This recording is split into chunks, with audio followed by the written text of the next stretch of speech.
sound counterintuitive, but it is true to say that your life isn't about you. It's about something much bigger than that. And that's actually not a bad thing, right? If you think about everything in nature, it's all kind of connected. It's all part of something bigger. And we're all part of that, right? We're nature. We didn't land into nature. We were sprung out of the natural course of the world being itself. In the same way that the fruit grows on trees, right? Imagine if a blossom on a tree thought that its life was all about it, not about the tree. Or if that blossom railed against having to get pollinated and generate fruit and generate seeds to continue the next generation of those trees. What if every blossom thought like that? That tree species will die out within 1 or 2 generations. And if every tree did that, we'd soon lose all trees. But that doesn't happen because there is a natural course that nature follows, and we are an intimate part of that. So why should we think we're any different? But we do, don't we? We do think our lives are about us, not about something broader than us, even if we don't know what that broader plan is, and I don't think we should. That apple blossom doesn't know that it's on a tree, it just does what it does, right? Now, the difference between humans and probably every other living thing on this planet is we have this gift. It's called introspection. It's the ability to know that we know. Now, this gift, it has pros and cons, right? It's a gift in that because we can look at what we think, we can improve on things, right? We can think about ideas, know that we think about them and make them better. It's introspection that allowed us to put a man on the moon, right? It's allowed us to generate all kinds of cures for all kinds of ailments and to prolong and improve the lives of the human species. Fantastic, unbelievable, and we're the only ones that can do it. It's the absolute gift. But it's also a bit of a curse as well because we can look at what we think, we will inevitably think that we are in control of our own situation. We can become an apple blossom that thinks it's itself. Its life is all about it and not part of something broader. And we know this. We know this because when the outside world is just doing what it does, but it doesn't comport to what we want it to do inside, when we introspect and look at what's going on outside and say, no, this is not how I want it to be, that is the cause of negative feelings. It's the cause of anxiety, of stress.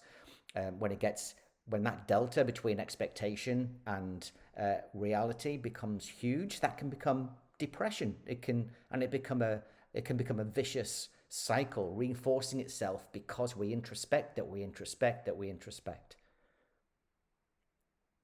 The real truth is that our lives are not about us. We're just the same as a blossom on a tree. We're part of something bigger.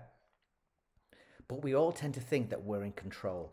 And that is an illusion because we're not in control. We like to think that we are, but for the most part, we're not.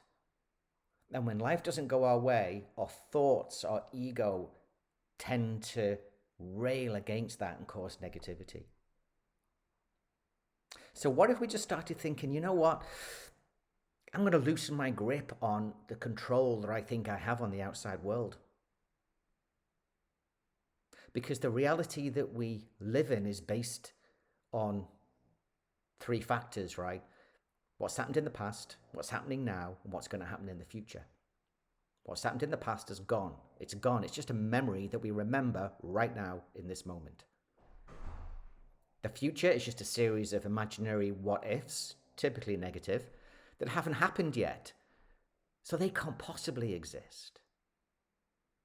The only thing that's really real is the present moment. And the present moment exists because we are part of something bigger than ourselves.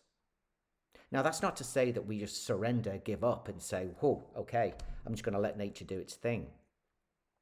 I tend to look at The path of our lives is an act of kind of co-creation between the natural flow of the world and what we believe is best for us, but it's a combination of both. We have willpower, we can make decisions.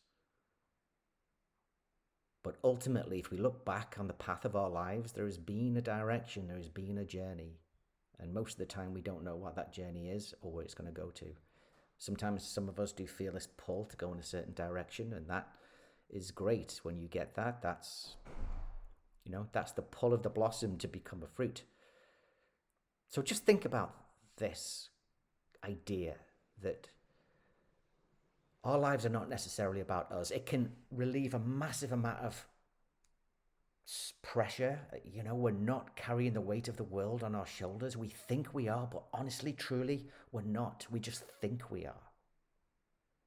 Let's use this gift of introspection the right way, make our lives better, but in line with the way that the world is going. So when that traffic light is red and you want it to be green, that's just the traffic light being red.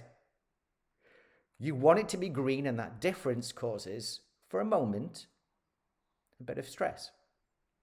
And of course, there are much, much bigger examples that can last for absolutely years that we have no reason to keep on holding on to.